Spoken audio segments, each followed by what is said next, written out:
प्रसोपरे अथवा यदवारे पेरदः पारिष्णव पुष्पं पुष्पमालां समर्पयामि पुराणपुरुषोत्तमाय नमः नमस्करामि ततो धूपं आग्रापयामि। माला स्पर्श कर लीजिए, माला स्पर्श कर लीजिए, छोटा माला सब लोग हाथ लगा लीजिए। पुष्पं पुष्पमालां समर्पयामि पुष्पमालां ददतु धूपं दीपं प्रज्वाल्य हरिः ओं मां धूर्वसिधूर्वधूर्वन्दं धूर्वदाञ्जोष्मान् धूर्वदिदं धूर्वयं वयं धूर्वमहादेवानामशिवनिदमगं सुनिदमं प्रीतमञ्जिष्टदमं देवहूतमं धूपं आग्रापयामि धूपान्धः प्रत्यक्षदीपं सन्दर्शयामि हस्तो प्राक्षाल्यं पुरतो निधाय नैवेद्यं नैवेद्यामि। हाथ धुल लें, नैवेद्य का भोग लगा हुआ है, हाथ जोड़ लें और 2 बार जल दिखाएं। ओम अन्नपदे नस्यानो देनमी वस्या सुवीणा प्राप्रादातरंदर्क्ष ऊर्जानो दे द्विपदे चतुष्पदे नैवेद्यान्ते पंचग्राहजलं समर्पयामि ततो द्रव्य दक्षिणाम्। कुछ दक्षिणा चढ़ा दें ठाकुर जी के पास। ओम यद्दत्तं यद्वारादानं यद्भोर्तं जाश दक्षिणाः ददग्निर्वैश्वकर्मणः सुदेवे कोनो दधत कृताय पूजा साधुगुण्यार्थे सत्फल प्राप्त्यर्थं द्रव्यदक्षिणां समर्पयामि ततो मन्त्रपथवाञ्जलिम्। ओम नानास्वन्दपुष्पाणि यथा कालोद्भवानि च पुष्पाञ्जलिं यादत्वा गृहाणात् परमेश्वरः प्रार्थनापूर्वकं मन्त्रपथवाञ्जलिं समर्पयामि प्राणपुरुषोत्तमाय नमः नमस्करामि प्रणमेति। चढ़ा करके प्रणाम करें, पुनः अक्षर फूल लेकर के पूज्य व्यास जी का पूजन करें, व्यास जी महाराज का ध्यान करें। ओम अखंड मंडलाकार्यं व्याप्तं येन चराचरं तत्पदं दर्शितं येन तस्मै श्री गुरवे नमः।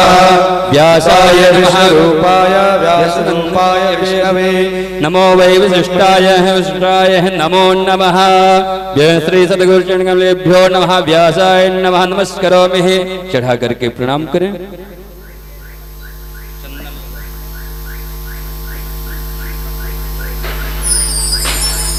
ओम गंधद्वारां दुरादरसां नित्यपुष्टां करेषणीं ईश्वरीं सर्वभूतानां तामियोपावेत्र्यम्। व्यासाय नमः चन्दनानुलेपनं समर्पयामि ततो पुष्पं पुष्पमालाम्।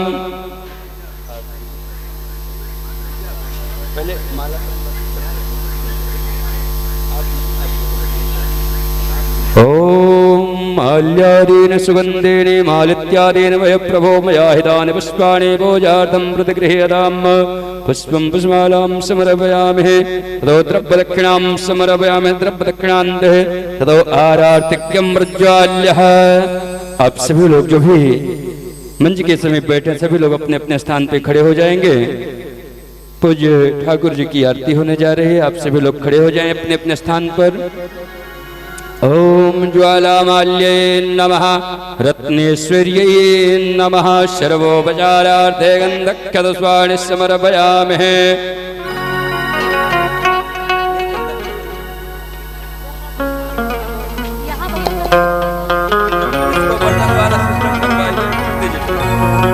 श्री भागवत भगवान की है आरती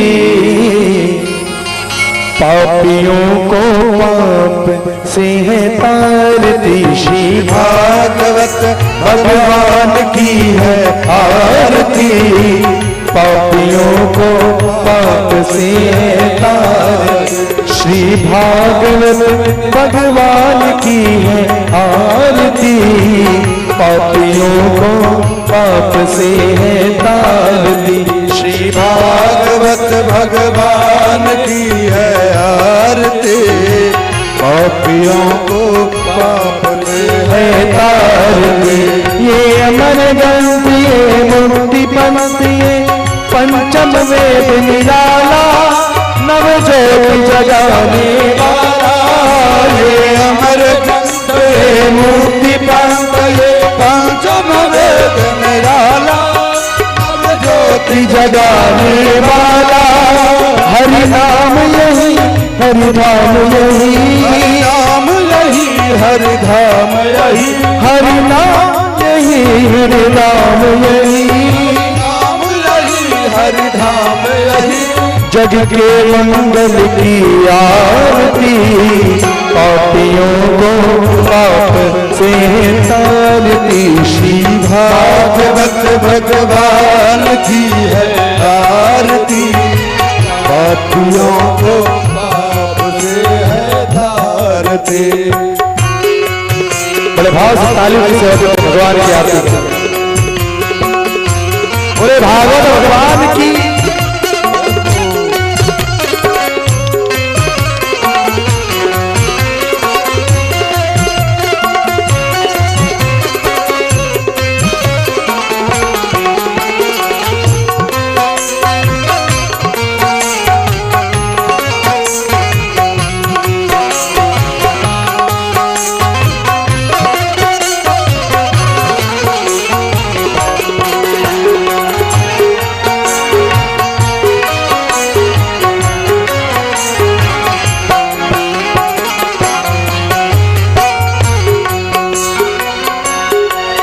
ये शांति गीत पावन पुनीत, पापों को मिटाने वाला, हरि दर्श कराने वाला। ये शांति गीत पावन पुनीत, पापों को मिटाने वाला, दर्श कराने वाला, ये सुख करने दुख हरनी, ये दुख हरनी, ये सुख करनी, ये दुख हरनी, ये दुख हरनी। श्रीमद सूरन की आरती, पापियों को पाप से तारती, श्री भागवत भगवान की है आरती, पापियों को पाप से है तारती।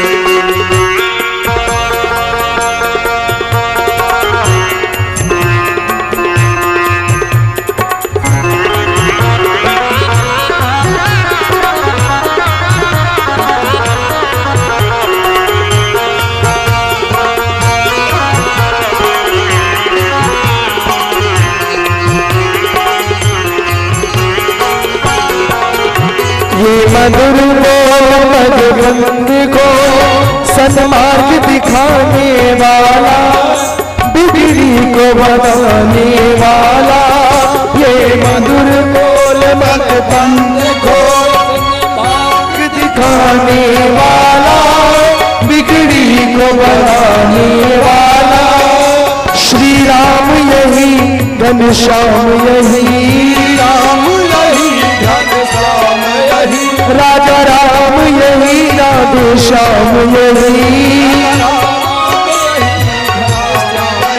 प्रभु की महिमा की आरती, पापियों को पाप से तारती, श्री भागवत भगवान की है आरती, पापियों को पाप से तारती, श्री भागवत भगवान की है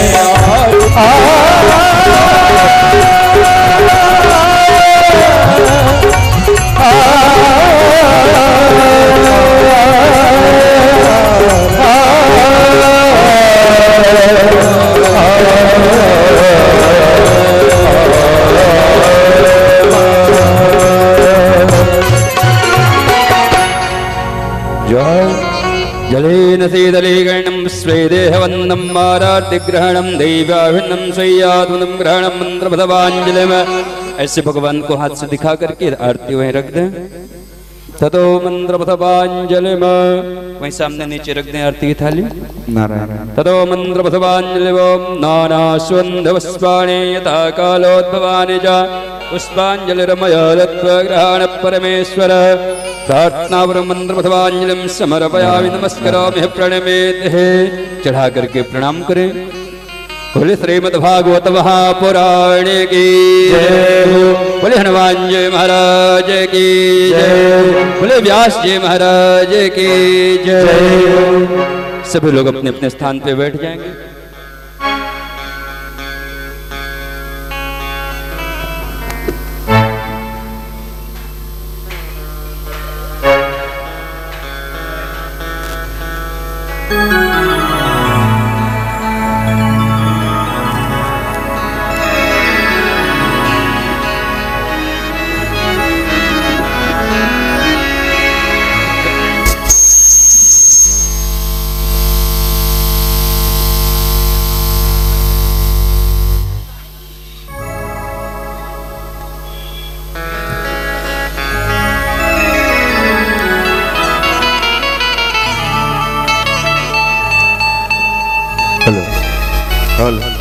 हल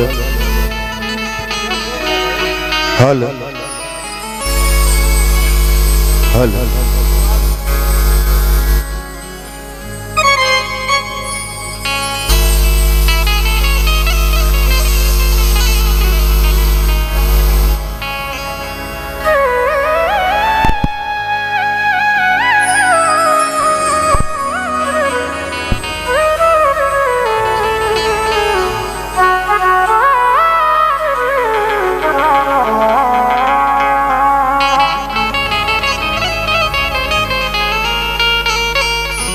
समस्त ग्रामवासी, क्षेत्रवासी, मधेपुरा समस्त जनता जनार्दन को सूचित करते हुए कथा का समय हो चुका है।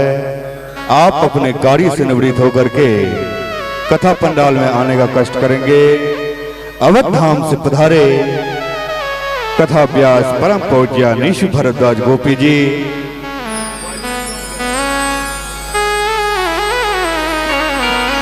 मंच पे विराजमान हो चुके हैं।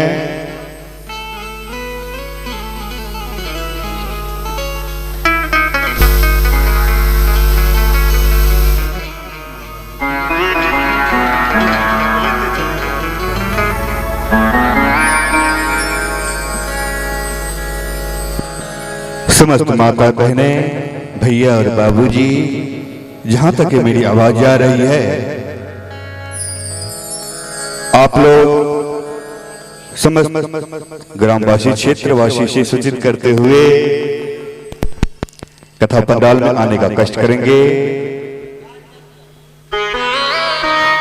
व्यास जी से निवेदन करेंगे, हम भक्तों को वहां ले चले। भागीरथी गंगा में दो गंगा है, एक गंगा आपके बगल में आसपास में है, उसमें डूबेंगे तो डूब सकते हैं, और ये भागीरथी गंगा में डूबना भी नहीं है, इसमें तारना है।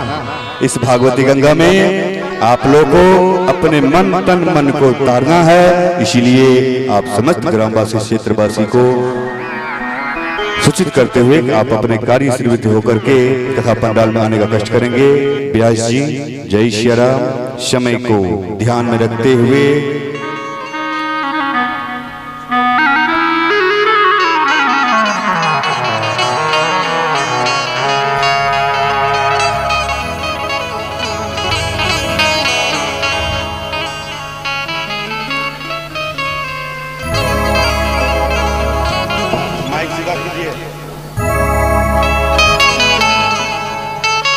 और पास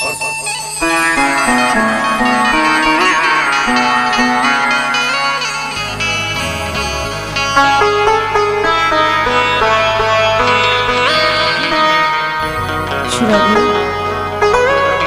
जय जय श्री राधे, जय जय श्री राधे।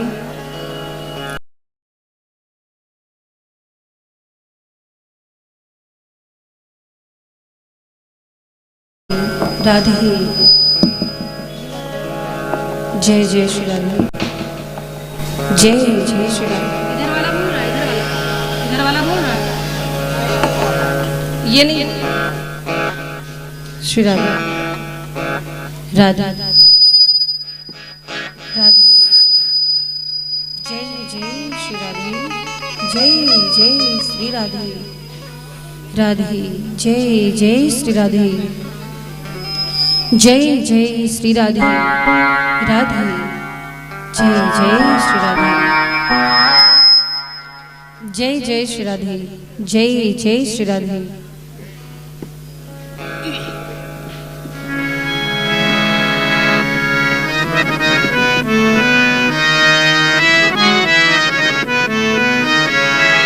श्री राधे, जय जय श्री राधे, जय जय श्री राधे, जय राधे, राधे राधे, राधे जय जय श्री राधे।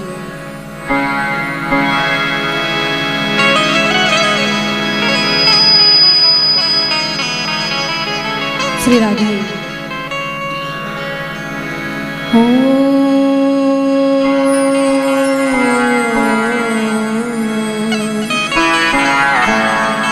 स्वस्ति श्री गणेशाय नमः।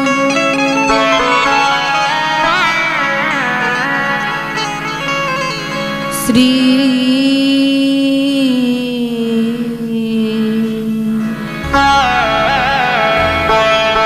गुरुवे नमः।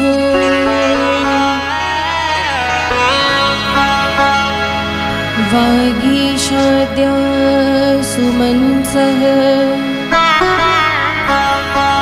सर्वार्थानामुपक्रमे यं नत्वा कृतकृत्याशुः तं नमामि गजाननम्।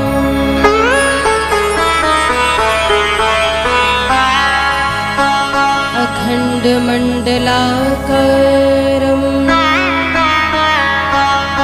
व्याप्तं येन चराचरम् तत्पदं दर्शितं येन तस्मै श्रीगुरुवे नमः।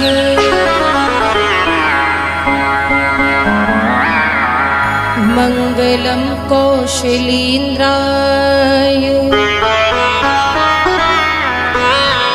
महनीय गुणाब्धये चक्रवर्ती तनुजाय सार्वभौमाय मङ्गलम्।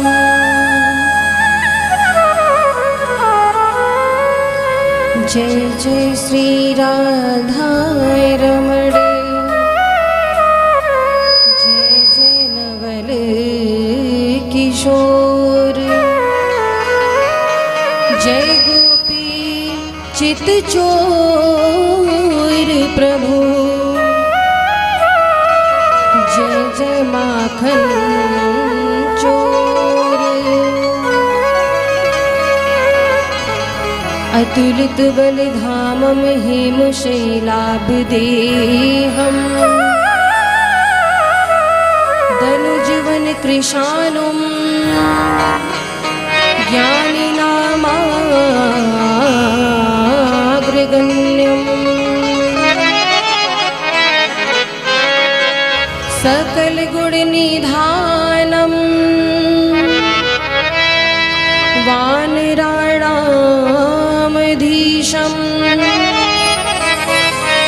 रघुपति प्रिय भगतम् वात जातं नमामि।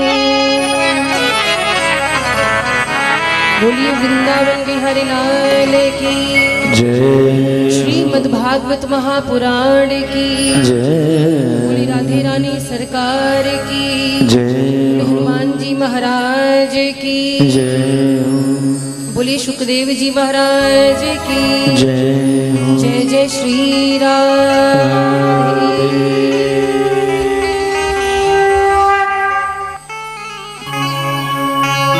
परम मंगल में परात्पर अखिलेश्वर अकारण करुणा वरुणालय भक्तवांशा कल्पतरु श्री तड़युदित विनिंदित पीतांबरधारी श्री बाल कृष्ण लाल की वांगमयी प्रतिमूर्ति श्रीमद्भागवत महापुराण की पावन कथा का आज द्वितीय दिवस है।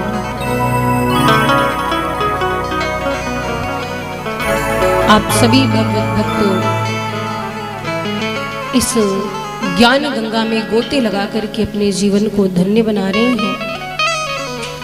आइए आज हम सभी द्वितीय दिवस की कथा में प्रविष्ट हों। इससे पूर्व भगवान नाम संकीर्तन का आश्रय लेते हुए अपनी वाणी को जीवा को पवित्र करेंगे। तत्पश्चात हम सभी भगवान के सुंदर कथा का श्रवण करेंगे और अपने जीवन को धन्य बनाएंगे। राधे राधे राधे। और सभी मिलकर के राधे रानी के नाम का श्री ठाकुर जी के नाम का संकीर्तन करेंगे। बोलिए वृंदावन बिहारी लाल की जय। राधे राधे राधे राधे राधे राधे श्री राधे राधे राधे श्री राधे राधे राधे राधे राधे राधे राधे श्री राधे राधे राधे श्री राधे राधे राधे राधे राधे राधे श्री राधे राधे राधे श्री राधे राधे राधे राधे राधे राधे राधे श्री राधे। सेवा करते हुए हरि बोल।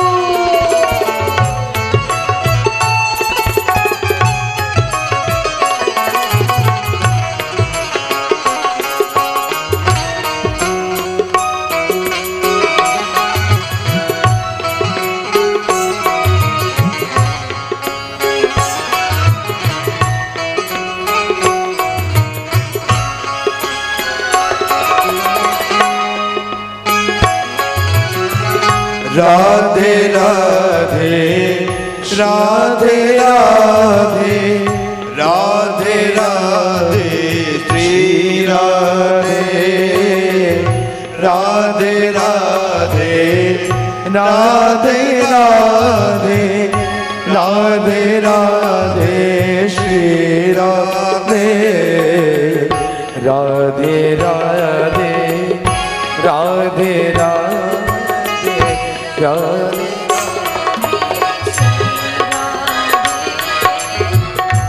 बड़े भाव से तालियों की सेवा करते हुए गाया जय हो। राधे राधे राधे राधे राधे राधे श्री राधे राधे राधे श्री राधे।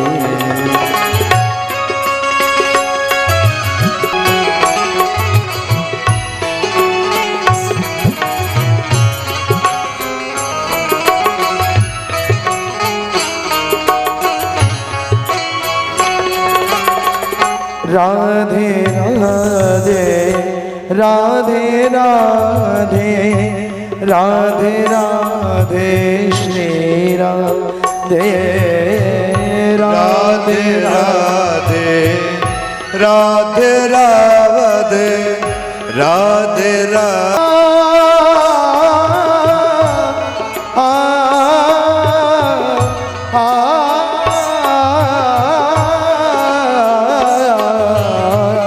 राधे राधे राधे राधे राधे राधे श्री राधे राधे राधे राधे राधे राधे राधे श्री बड़े भाव से ताली की सेवा करते गए जय हो। राधे राधे राधे राधे राधे राधे राधे राधे श्री राधे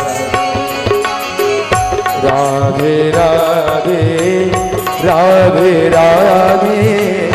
राधे राधे श्री राधे राधे राधे श्री राधे राधे राधे राधे राधे राधे राधे श्री राधे राधे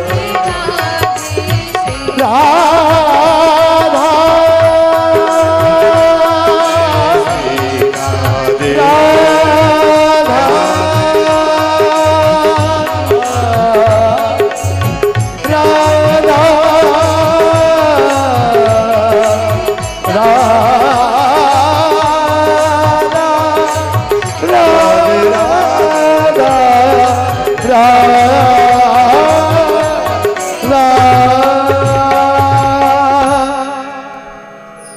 बोलिए वृंदावन बिहारी लाल की।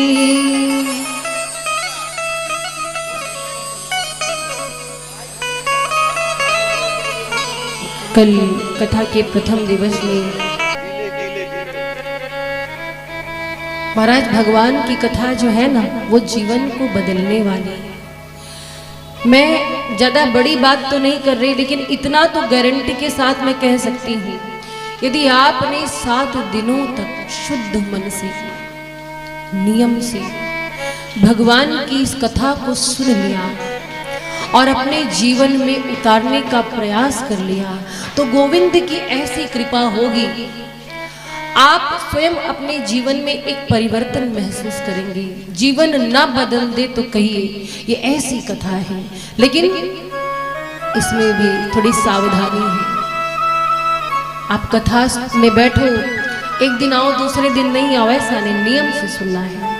अगर आपने भगवान के कथा को सुन करके उस पर विचार यदि कर लिया, चिंतन कर लिया, तो वास्तव में आपके जीवन में परिवर्तन आना ही आना है। और हम अपनी बात बता रहे हैं, किताबों में लिखी बात करने से ज्यादा अच्छा है जो अपने जीवन में अनुभव की हुई हो, और इस बात को हमने भी अपने जीवन में अनुभव किया है। हर व्यक्ति के जीवन में कुछ न कुछ बाधाएं होती हैं, हर व्यक्ति में कुछ न कुछ कमियां होती हैं। कोई सर्वगुण संपन्न इस धरती पर नहीं है, भगवान को छोड़कर।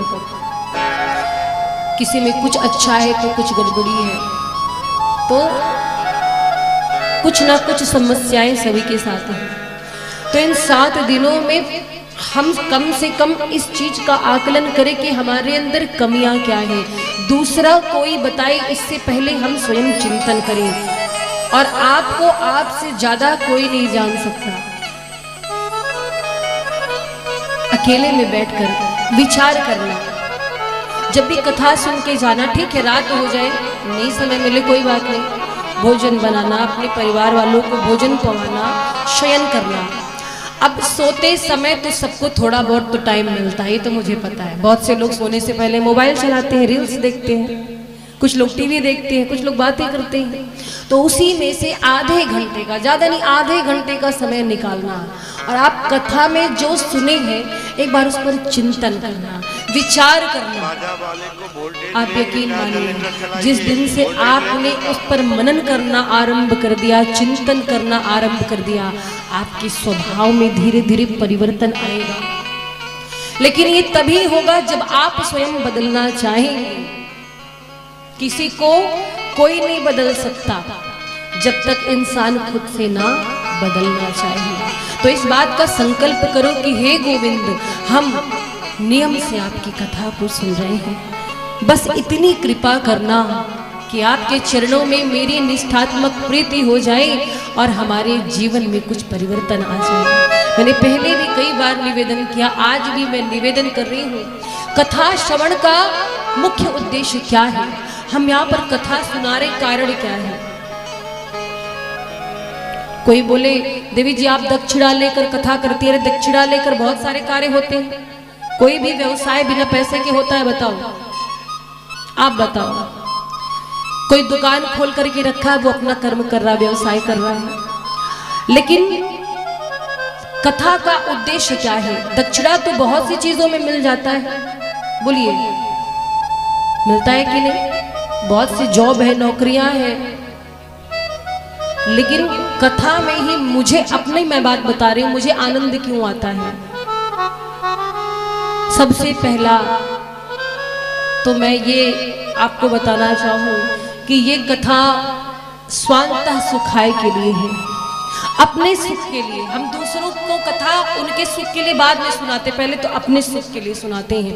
कथा सुन करके और सुना करके हमें बड़ा आनंद आता है, हमें अच्छा लगता है, इसलिए सुनाते हैं। और कथा का एक उद्देश्य और है हमारा, क्या देखिए, हमारे मुख से कथा सुन करके यदि समाज में सोया हुआ एक कुंभकर्ण जाग जाए तो हमारे द्वारा कथा कहना और आपके द्वारा कथा सुनना सफल है। भगवान की कथा को सुन करके समाज का एक कुंभकर्ण अपनी निद्रा को त्याग दे तो कथा सुनाना सफल हुआ। कोई एक विभीषण भगवान श्री राम की शरण में चला जाए तो हमारा कथा कहना सार्थक हुआ, और किसी एक रावण को मेरे राम जी का सत्य बाण लग जाए तो मेरा कथा कहना सार्थक हुआ, आपका कथा श्रवण करना सार्थक हुआ। ये कथा श्रवण की सार्थकता है। तो ये कथा सुनने सुनाने का जो उपक्रम हो रहा है, इसका एकमात्र उद्देश्य हमारा जीवन बदल जाए। कथा तो ग्रंथों में लिखी है, पुस्तकों में लिखी है, आपको बहुत कुछ पता होगा, आपने पढ़ा भी होगा, अपने बुजुर्गों से बहुत सारी कथाएं सुनी होंगी पौराणिक। मैं ये नहीं कहती कि यहाँ कोई अज्ञानी बैठा है महाराज, समस्या एक है कि ज्ञान सबको होता है पर जीवन में उतार कोई कोई पाता है। पता सबको होता है हमें जीवन में कैसे क्या करना चाहिए, जीवन को कैसे जीना है। बहुत से लोग जानते इस बात को पर उस पर अमल नहीं कर पाते, क्योंकि दूसरे को उपदेश करना इस संसार में जितना सरल है, खुद मनन करना उतना ही कठिन है। और बस यही करने का प्रयास करना है, और हम आपको उसी चीज का उपदेश देंगे जो अपने जीवन में हमने अनुभव किया होगा। और इसीलिए मैं निवेदन कर रही हूँ कि जीवन में अगर बदलाव ना आ जाए तो कहना मेरे प्रभु की कथा ही ऐसी है। तो महाराज कल चर्चा हो रही थी श्रीमद् भागवत महापुराण की। भगवान की कथा सुनने से लाभ क्या है? भगवान की कथा सुनने से मानव जीवन की व्यथा समाप्त होती है। किसी ने मुझसे पूछा कि देवी जी अगर हम भगवान की कथा सुने तो हमारे जीवन के सारे कष्ट दूर हो जाएंगे। हमने कहा मानव जीवन की व्यथा समाप्त होती, इसका क्या अर्थ आपने लगाया? आपके पास धन नहीं तो धन आ जाएगा? नहीं आएगा, नहीं आएगा धन। हम झूठ क्यों बोले? तो फिर आप कैसे कह सकते हैं कि कथा सुनने से व्यथा समाप्त होती है? हमें इतना पता है कि भगवान की कथा सुन करके आपका दुख दूर हो ना हो इसको तो हम नहीं जानते, लेकिन इतना मुझे पता है कि बड़े से बड़े दुखों को सहन करने की क्षमता आप में जरूर आ जाएगी, वो शक्ति आ जाएगी, आप कभी अपने पथ से विचलित नहीं होंगे। इतना तो मेरा विश्वास है, यदि भगवान की कथा को आपने सुन लिया तो इतना भरोसा है। और क्या चाहिए? कोई भूखा है उसको भोजन नहीं मिल रहा है, एक दिन कोई दे देगा, 2 दिन दे देगा, 3 दिन दे देगा, चौथे दिन से अपना कर्म करना पड़ेगा। और फिर भी नहीं हुआ तो उसके लिए अच्छा है कि उसको कभी भूख ही ना लगे, वो सबसे बढ़िया है, व्यवस्था ही ना करना पड़े। बात सही है कि नहीं? तो उससे अच्छा विकल्प है कि जीवन के दुख दूर हो या ना हो, उन दुखों को सहन करने की हमारे अंदर क्षमता आ जाए, फिर तो सारा कष्ट ही समाप्त है। ना हम किसी से अपना दुखड़ा रोएंगे, ना हम किसी को अपनी तकलीफ बताएंगे, फिर हम तो हर समय मस्त रहेंगे। जब दुख ही नहीं होगा, प्रभाव ही नहीं पड़ेगा, तो काहे का रोना बताओ? जिंदगी में इससे बढ़कर और क्या चाहिए? और अगर बात रही कि कथा सुनकर मानव जीवन की व्यथा समाप्त होती है, तो क्या किसी के मन की व्यथा समाप्त हुई? बिल्कुल हुई। रामचरितमानस में वर्णन है महाराज, माँ जानकी जब अशोक वाटिका में शशोक बैठी थी, अशोक वृक्ष के नीचे, तो क्या हुआ? शोक में थी मैया, हरण हुआ था, लंका में थी। अरे उनसे बड़ा दुख किसको रहा होगा, जरा सोचो। पहले तो अपने पिता के घर से विवाह करके अयोध्या आई, अयोध्या से वनवास गई। सोचो माँ जानकी का दुख, जरा आकलन करना, आपके दुख और माँ जानकी के दुख में कितना अंतर है। विवाह हुआ, पिता का घर छूटा, ससुराल आई, सब कुछ ठीक था, वनवास हुआ। वनवास में जब गई तो वहां से उनका हरण हो गया। सोचो जरा। और हरण हुआ, हरण होने के बाद मैया बैठी थी दुखी, तो वहां पर हनुमान जी पहुंचे कथावाचक बन करके, और मैया जानकी को कथा सुनाई। और क्या हुआ? जैसे हनुमान जी ने राम जी की कथा सुनाई है मैया जानकी को, तो क्या हुआ? रामचंद्र गुण बरने लागा, सुनत ही सीता कर दुख भागा। जब माँ जानकी की व्यथा दूर हो सकती है, उनका दुख दूर हो सकता है, तो बताइए हमारा शोक संताप समाप्त हो सकता है कि नहीं? पर विश्वास की आवश्यकता है। तो महाराज ये जो भागवत की कथा है, इसे वेद रूपी वृक्ष का पका हुआ फल कहा गया है। निगम कल्प तरोर गलितम फलम शुक मुखाद अमृत द्रव संयुतम। ये जो भागवत है ये फल है। कैसा फल? वेद रूपी वृक्ष का पका हुआ फल है। अच्छा देखो फल कैसा होता है। फल आप लोग पाते हैं तो उसमें गुठली होता है, छिलका होता है, रस, 3 चीज होती है। लेकिन ये जो भागवत रूपी फल है ना, ये ऐसा फल है जिसमें ना तो छिलका है ना तो गुठली है, केवल रस ही रस है, आनंद ही आनंद है। इसमें कोई ऐसा विषय, कोई ऐसी वस्तु नहीं जिसका त्याग किया जा सके। और इस भागवत रूपी फल का पान करते कौन? रसिक जन, जो भगवत भक्त हैं, जो भगवान की कथा के पिपासु है, वो पान करते। और कैसे करते पता है? ये भागवत रूपी फल जो है इसको मुख के द्वारा अंदर ग्रहण नहीं करते, इसे कानों से पीते हैं। इसे कानों के द्वारा सुन करके पान किया जाता है। और कौन पीता है? रसिक जन, जो कथा के पिपासु है। तो महाराज इस कथा की ऐसी महिमा है। कल चर्चा भई थी, शौनकादिक ऋषियों ने सूत जी से जब कथा सुनाने की बात कही, सूत जी कथा सुना रहे थे। और महाराज ये जो भगवान की कथा है, भागवत की कथा है, ये भक्ति ज्ञान वैराग्य की कथा है। जीवन में भक्ति ज्ञान और वैराग्य का बड़ा महत्व है। भक्ति मैया के 2 पुत्र हैं, ज्ञान और वैराग्य। इस कलयुग के प्रभाव से भक्ति तो थोड़ी बहुत बची है, पर ज्ञान वैराग्य विलुप्त होते जा रहे हैं। और भक्ति ज्ञान वैराग्य पर जब संकट आता है तो उसका समाधान कौन कर सकता है? एक संत ही कर सकता है, गुरु ही कर सकते हैं। एक बार की बात है, नारद जी भ्रमण कर रहे थे सत्संग की इच्छा से, शौनकादिक ऋषियों से भेंट भई। शौनकादिक ऋषियों ने नारद जी को देखा, क्या बात है नारद जी, आप तो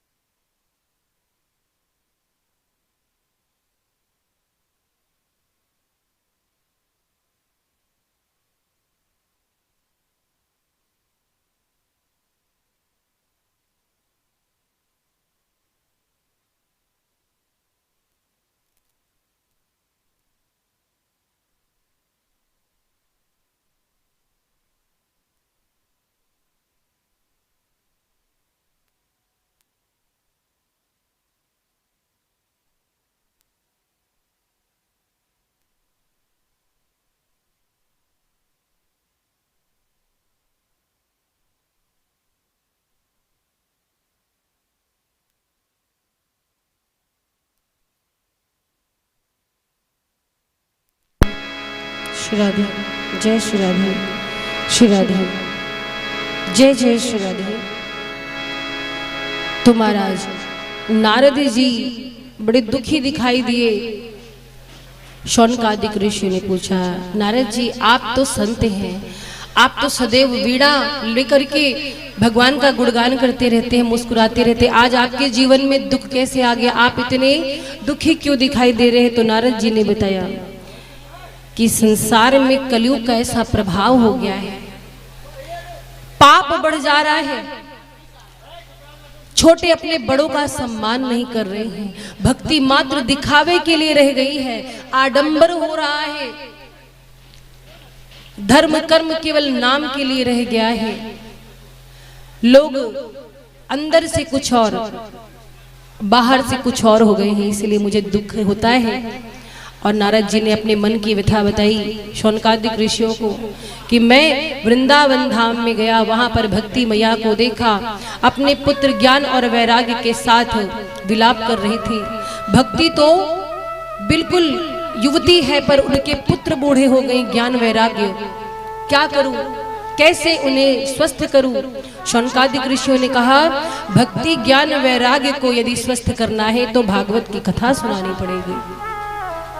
और महाराज भागवत की कथा से मैया भक्ति पर जो संकट आया था वो दूर हुआ। ज्ञान वैराग्य जो अचेतावस्था में भूमि पर पड़े हुए थे वो जागृत हो गए। जो काम बड़े बड़े वेद वेदांत नहीं कर पाए, उपनिषद नहीं कर पाए, वो कार्य श्रीमद्भागवत महापुराण की कथा कर गई। तो ऐसी महिमा है श्रीमद्भागवत महापुराण की। और देखो महाराज, श्रीमद्भागवत महापुराण के जो मुख्य वक्ता हैं वो है शुकदेव जी। शुक यानी तोता। अब आप सोचोगे एक तोते को भगवान की कथा कैसे आई, भगवान की कथा तोते को कैसे प्राप्त हुई।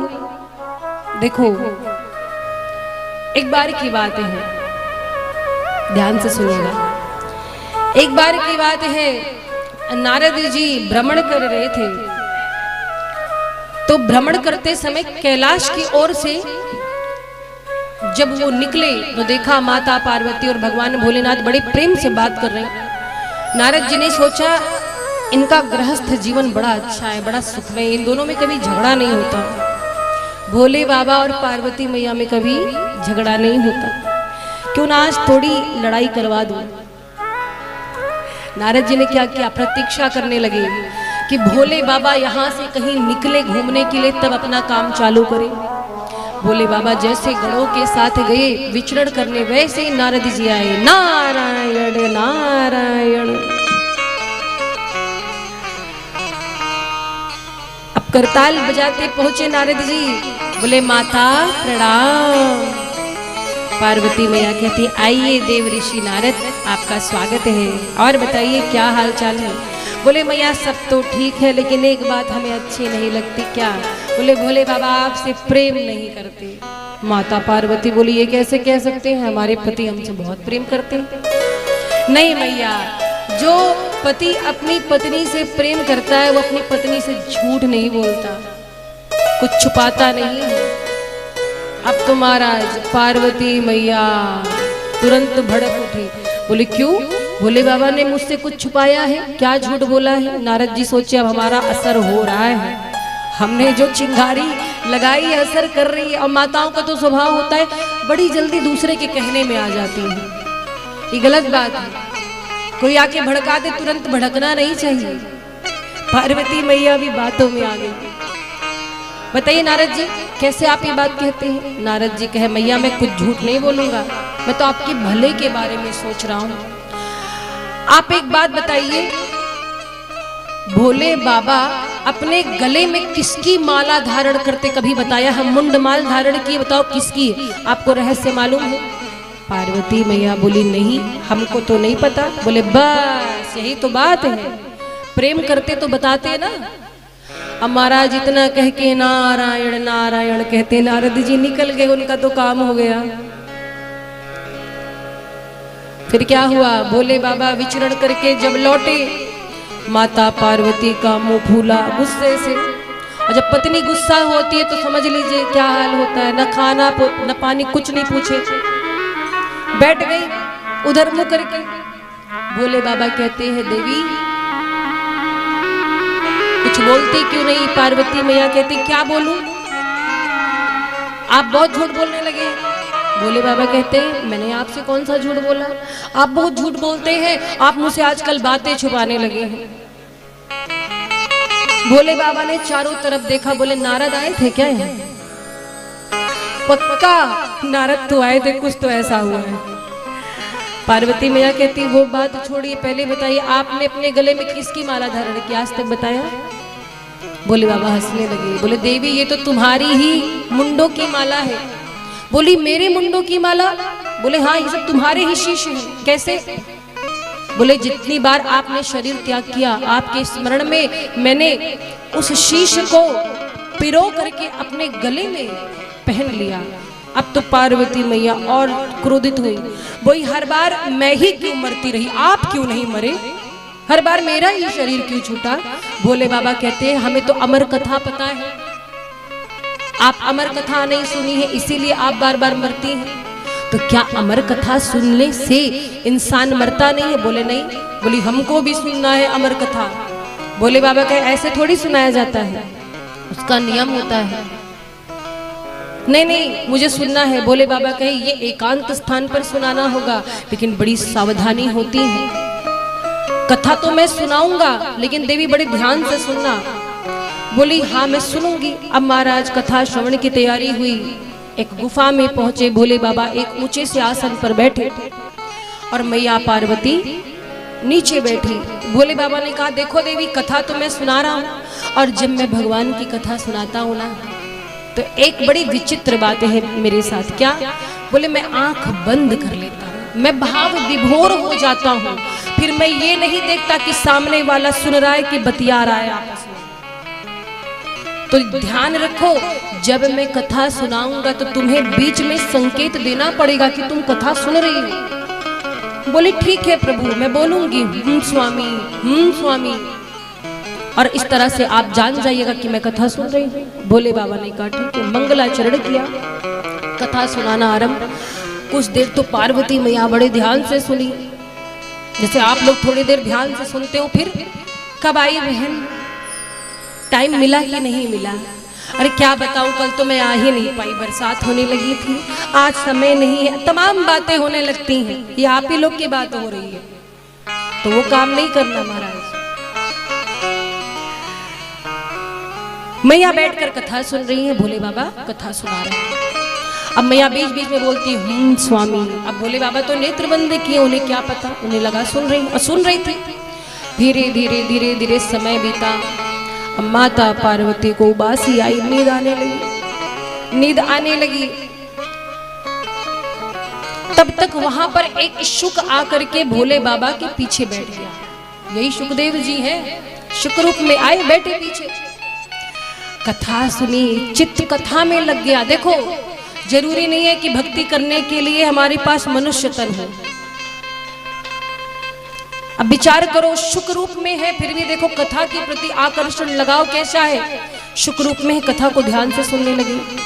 भोले बाबा कथा निरंतर सुना रहे हैं। तब तक मैया पार्वती को निद्रा आ गई, नींद आ गई, और मैया सोने लगी। तो थोड़ी देर बाद हूँ स्वामी जो उच्चारण कर रही थी वो बंद। शुक ने सोचा कि कहीं भोले बाबा को पता चल गया कि ये सो गई है तो कथा बंद कर देंगे, तब मेरा क्या होगा। तो क्या किया, जैसे मां पार्वती शयन करने लगी, नींद की झपकी आई, वैसे ही उनकी आवाज में नकल करके शुक स्वामी बोलने लगा। ये जिज्ञासा होनी चाहिए, ये प्रेम होना चाहिए कथा के लिए। भोले बाबा को लगा पार्वती जी बोल रही है। लगातार महाराज हूँ स्वामी चलता रहा। कथा पूर्ण हुई, भोले बाबा ने जय घोष किया, बोलिए वृंदावन बिहारी लाल की जय हो। जय घोष हुई। पार्वती मैया की आंख खुली, निद्रा से बाहर आई। कहती, स्वामी फिर इसके बाद क्या हुआ? भोले बाबा कहे, कथा खत्म। और क्या? पार्वती मैया कहती है, स्वामी क्षमा करना, मैं सो गई थी। भोले बाबा कहे, आप सो गई थी ये बड़ी बात नहीं है। जब आप सो गई थी तो ये हूँ स्वामी कौन कह रहा था? तब तक पीछे मुड़कर देखा तो शुक बैठा था। भोले बाबा को क्रोध आया, त्रिशूल निकाल लिया, मारने दौड़े। अच्छा, आप ये सोचेंगे कि उस शुक ने कथा ही तो सुनी थी, क्या अपराध कर दिया कि भोले बाबा त्रिशूल लेकर दौड़ा लिए? देखो, कथा सुनना गलत नहीं है, उस शुक ने कथा सुनी, अच्छी बात है, पर मर्यादा के विरुद्ध। जब कोई वक्ता कथा कह रहा तो उसके पीछे बैठकर कथा थोड़ी सुनी जाती है, कथा सामने बैठकर सुनी जाती है। शुक ने मर्यादा के विरुद्ध कार्य किया, पीछे बैठकर कथा सुनी, इसीलिए भोले बाबा को क्रोध है, त्रिशूल लेकर दौड़े। शुक दौड़ने लगा चारों ओर अपने प्राण बचाकर। तब तक क्या हुआ, व्यास जी की पत्नी अपना मुख खोलकर उबासी ले रही थी। वो शुक मुख के रास्ते गर्भ में प्रवेश कर गया और 12 वर्ष तक बाहर नहीं निकला। यही शुकदेव जी हैं। क्यों बाहर क्यों नहीं निकलते? इसलिए नहीं निकलते कि कहीं मैं गर्भ से बाहर आ गया तो भगवान की माया मुझे घेर ना ले, क्योंकि उन्होंने कथा सुनी थी, उनको ज्ञान हो चुका था।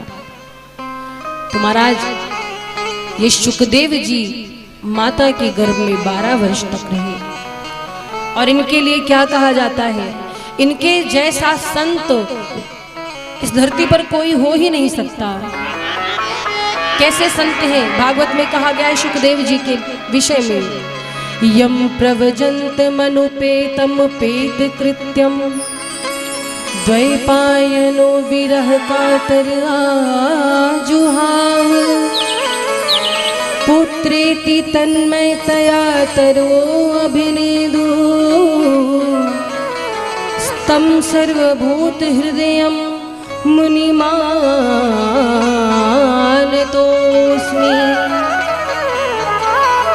शुकदेव जी बचपन से ही विरक्त हैं, जिसका यज्ञोपवीत भी नहीं हुआ है। 12 वर्ष बाद शुकदेव जी जैसे मां के गर्भ से बाहर आए, तुरंत वन की ओर चल पड़े। कोई माता कोई पिता नहीं, माया से मुक्त चल पड़े वन की ओर। किसी से बात नहीं करते, कहीं भगवान की माया मुझे घेर ना ले, इस संसार में मैं फंस ना जाऊं। जाने लगे शुकदेव जी, तब तक व्यास जी उनके पिताजी दौड़े, पुत्र जरा रुको तो सही। सुखदेव जी कुछ नहीं बोले, पर व्यास जी को शुकदेव जी की ओर से वृक्षों ने उत्तर दिया, अरे व्यास जी कौन किसका पुत्र, कौन किसका पिता, जिसे अपना बेटा समझ रहे हो, न जाने कितने जन्म में वो आपका पिता बन चुका है। व्यास जी घर लौट आए, शुकदेव जी वन में पहुंचे, आराधना करने लगे। और महाराज इस प्रकार से शुकदेव जी को भगवान शिव से भागवत की कथा का ज्ञान प्राप्त हुआ। बोले शुकदेव जी महाराज की।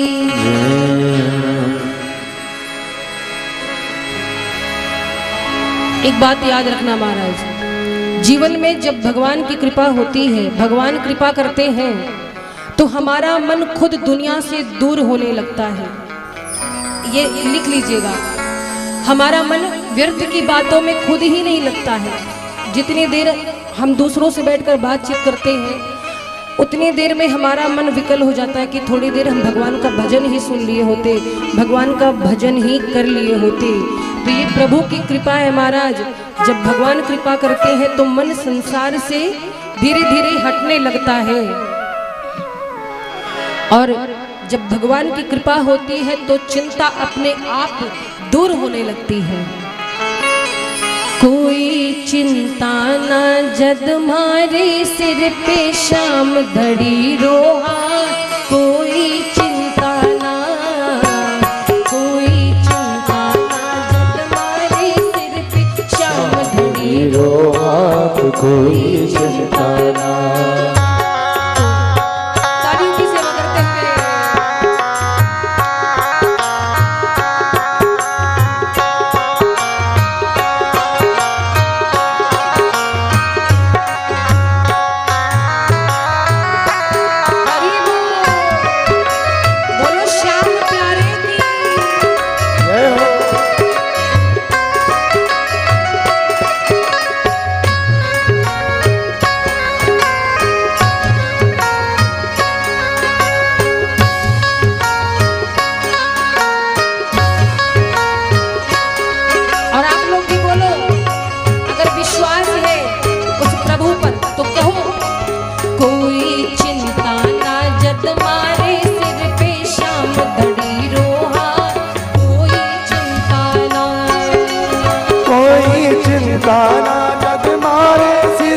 शाम धड़ी रो, कोई चिंता ना।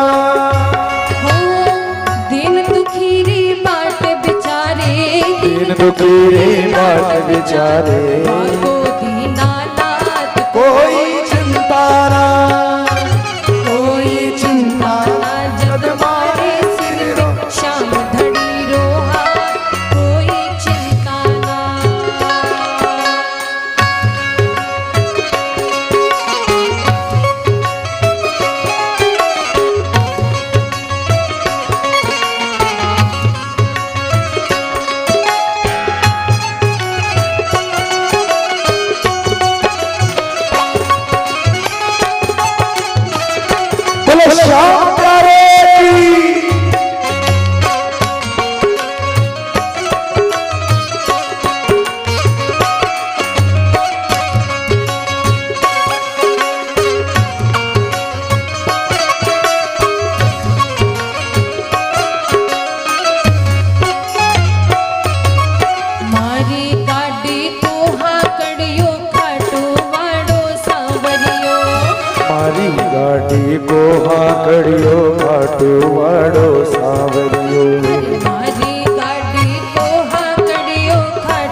गाड़ी को हाथड़ियो खाटू वालो सावरियो काटी मारी सरपट दौड़े काटी मारी सरपट दौड़े आंधी हो बरसात कोई चिंता ना कोई चिंता ना जब मारे सिर पे शाम घड़ी रो कोई चिंता ना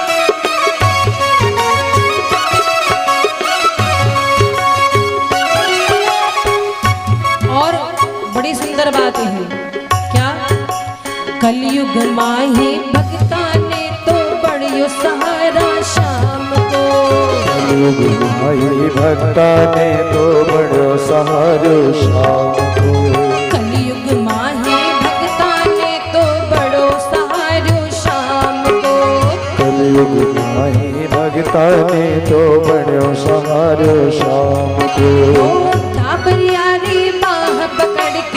ताबरियारी बाह पकड़ के चाले साथ साथ कोई चिंता ना कोई चिंता ना जद मारे सिर शाम धड़ी रो कोई चिंता ना कोई चिंता ना जद मारे सिर पे शाम धड़ी रो कोई चिंता ना कोई चिंता ना जद मारे शाम घड़ी रो कोई चिंता ना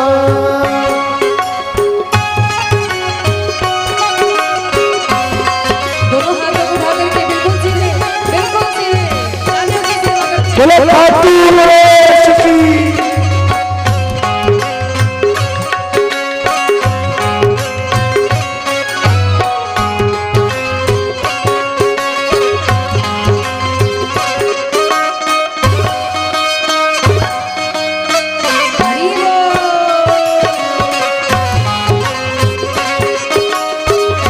बड़े भाव से झूठने लगा जय हो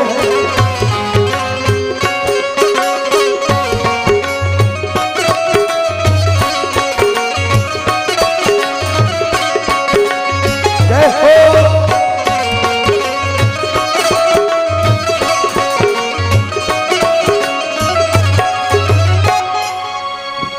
पुली वृंदावन बिहारी लाल की जय हो। कथा के मध्य में नारद जी ने प्रश्न किया था शौनकादिक ऋषियों से। क्या प्रश्न किया था कि ये बताइए गुरुदेव, जो लोग जीवन में अच्छा कार्य करते हैं उनका तो बेड़ा पार हो जाता है, भगवान की कृपा हो जाती है, लेकिन कोई ऐसा व्यक्ति जिसने जीवन भर केवल पाप किया, कभी कोई अच्छा कर्म ना किया हो, क्या उसकी मुक्ति भी हो सकती है भागवत की कथा सुन करके? जैसा कि कहा गया है कि भागवत भगवान की है आरती, पापियों को पाप से है तारती। तो भागवत की कथा सुन करके लोग पाप से मुक्त होते हैं। क्या ये भागवत की कथा प्रत्येक जीव के लिए है? जिसने छोटा मोटा पाप किया हो उसका तो उद्धार हो सकता है, पर क्या जिसने बहुत बड़ा पाप किया हो, जीवन भर पाप ही पाप किया हो, क्या उसका भी उद्धार हो सकता है? शौनकादिक ऋषि कहते हैं कि हे नारद जी, ये भागवत की कथा ऐसे कल्याण करने वाली है कि कोई कितना भी बड़ा पापी हो, अतिशय पापी कह सकते हैं, जिसने जीवन में कुछ अच्छा किया ही ना हो, पाप के अलावा अगर ऐसा जीव भी भगवान की इस कथा को 7 दिनों तक नियम से श्रवण कर ली तो वो भी पाप से मुक्त हो सकता है। ये मानवा पाप कृतस्तु सर्वदा सदा दुचार रता विमार्गगा क्रोधाग्नि दग्धा कुटिलाश्च कामिना सप्ताह ज्ञान यज्ञेन कलौ पुनन्ति ते। यानी सप्ताह ज्ञान यज्ञ जो कथा हो रही ना, ये ज्ञान यज्ञ है, इसे सप्ताह ज्ञान यज्ञ कहा गया है। तो नियम से यदि 7 दिनों तक आपने कथा को श्रवण कर लिया, सारे पापों से छूट सकते हैं। तो नारद जी कहते हैं, गुरु जी बताइए, क्या कोई जीव ऐसा है जो बहुत बड़ा पापी रहा हो, वो भी छूट गया हो पापों से? और इस संदर्भ में एक कथा सुनाई, जिसे आपने पहले भी सुनी होगी, थोड़ी सी चर्चा करेंगे। किसकी कथा? धुंधकारी के विषय में आपने सुना होगा। आत्मदेव नाम के एक ब्राह्मण थे। भगवान की कृपा से कोई कमी नहीं थी, पर जीवन में उन्हें एक कमी महसूस हुई। क्या? धन वैभव तो खूब था, पैसा तो खूब था, प्रतिष्ठा भी खूब थी, पर कोई संतान नहीं थी। तो उन्हें लगता कि मेरा जीवन व्यर्थ है। क्या किया? एक दिन दुखी होकर के मरने के लिए वन में चले गए कि आज आत्महत्या कर लूंगा। अच्छा, कुछ लोग होते हैं ना, हमारा जीवन में जब कुछ नहीं कर पाते ना, तो यही रास्ता उनको नजर में आता है कि हम आत्महत्या कर लें। आपको पता है, गरुड़ पुराण में आत्महत्या करने वालों के लिए बड़ा कठोर दंड है, बताया गया है। जीवन में एक बात जान लो, परीक्षा सबकी होती है, कष्ट में सब रहते हैं, लेकिन कभी भी अगर हार जाओ, भगवान की शरण में आ जाओ, आपकी सुनवाई हो जाएगी। कभी ये मत सोचना कि मैं मर जाऊं तो सब कुछ खत्म हो जाएगा, सारा टेंशन खत्म हो जाएगा, क्योंकि मरने वाला तो सोचता है कि सब यहीं से समाप्त हो जाएगा, छुट्टी मिलेगी। नहीं नहीं, आप तो चले जाओगे, पर आपके पीछे कितनों को आप रोते छोड़ जाओगे, आपको थोड़ी पता है। एक व्यक्ति जब मरता है तो सोचिए, उसके पीछे परिवार होता है। अपनी मौत इंसान मर जाए कोई बात नहीं, चलो कोई व्याधा आ गई, एक्सीडेंट हो गया, तबीयत खराब हो गई, चलो वो तो प्राकृतिक है। पर आपको भगवान ने इतना सुंदर शरीर दिया है, विवेक दिया है, बुद्धि दी, ज्ञान दिया। इसीलिए माता 9 महीने गर्भ में